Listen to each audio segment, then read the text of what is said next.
So hello everyone, welcome to another video, and in this video we are going to talk about Chevening Scholarship. As you know, I have already made a very detailed video on Chevening Scholarship covering everything about Chevening Scholarship, eligibility criteria, how to apply, how to win. But so many people ask questions in that video, and in this video I'm going to answer those questions. And believe me, in this 4 to 5 minutes video, if you watch this video, this will clear all of your doubts about Chevening Scholarship and how to win Chevening. That's what I am going to discuss in this video. So if you go through the Chevening website, you will know that Chevening is one of the most prestigious scholarship, and heavy competition is there. Only those people are going to be selected which have very good profile and they know how to write actually, because in Chevening you have to make 4 main essays. I will discuss how to write them, and now we'll discuss how to win Chevening. To win Chevening, you have to follow their selection criteria, and the first selection criteria is the importance of your home country. In scholarship essay of Chevening Scholarship, this is the most important part: how you present your country, how you present the problems in your country, and how you were affected by those problems in your country, and how people in your country are affected by those problems, and how you are going to solve those problems. You have to answer these 3 main questions in that portion of your essay. If you are able to answer these 3 main questions in that part of SOP, then they are of course going to select you. Here comes the trick: if you have proper work experience in that domain where your country is facing problem, for example you are a civil engineer and you have served in your country like in the development sector, and you know the pros and cons of that department or that industry, and you have better exposure to those problems, just write those personal experiences in your personal statement and also suggest some solutions in your SOP in that portion. So when the reader is reading your SOP, he must inspired by your solutions. So that's very important thing.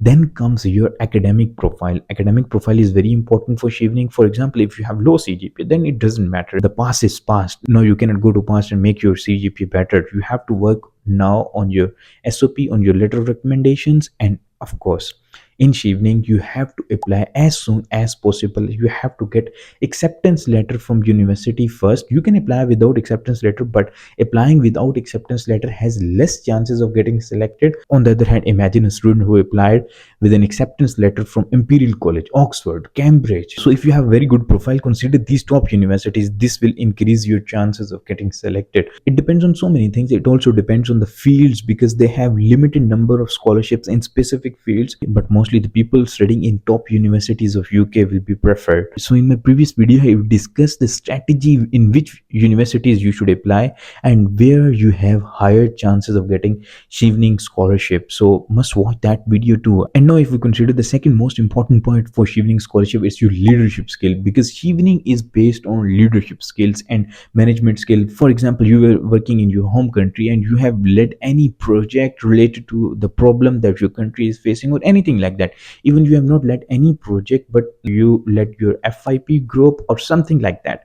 This is leadership experience. There are many ways to express your leadership experiences. Let me give you another example. For example, me, I was the president of Nutcracker Building Society. It was one of the prominent club of my university, so I served there. I was observing the problems in student body. I was also involved in a lot of community services. I was involved in street schools. I volunteered for teaching. All of these experiences exposed me to broader culture of Pakistan. So I think when I will be writing SOP for Chevening, for example, imagine I'm writing, then I will somehow relate all of those experience towards the problem of my field.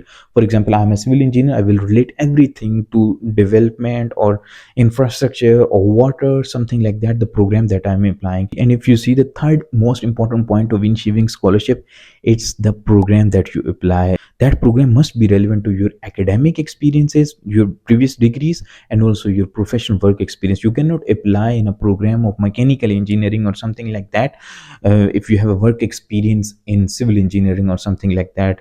For example, so many people apply in computational modeling even if they have work experience in construction related sectors. So I think it's not good. Apply in only those courses which are highly relevant to your academic background and also your professional work experience, because when Chevening committee is reading your SOP, even if you have acceptance letter from your university, they are not going to select you. They are going to select only those people which are highly relevant to their previous professional work experiences and also to their degrees. And as I mentioned, leadership experiences are very, very important in Chevening. And if you consider the fourth most important point in Chevening, it's networking. Show the networks you were involved in, the clubs and society, not only limited to university but also the broader range. For example, in Pakistan there is a youth club, and everywhere there are some clubs, there are some organizations, there are some NGOs. If you're part of those NGOs, just present your story in your SOP, because this is very important thing. And one of the domain of your SOP in Chevening is networking. You have to mention networking, because in Chevening you will be collaborating with people from broader cultural and academia background. So I believe that this thing, networking, will be very, very helpful for you in your CV and in your personal statement or essay. So mention your networking skills and how these networking skills are going to change you in future in Chevening, because there will be so many people from different academia and cultural backgrounds. So also write about this thing, that how these experiences, the cultural experiences in Chevening, going to shape you, and what's your plan actually towards those experiences. So mentioning networking skill in your essay is very, very important. And I believe the most important thing in Chevening is just applying, because if you will not apply and you will be not determined, you are not going to win Chevening. So must apply in Chevening. And if you have any question, just read this document. And also if you have any question, you ask in the comments. I will try to reply to all of the comments that I receive. So that's all for this video. I hope you will apply in Chevening, and if someone of you win Chevening, just come back to this video and mention in the comment that you want Chevening. That would be a very proud moment for me. So that's all for this video. See you in the next video.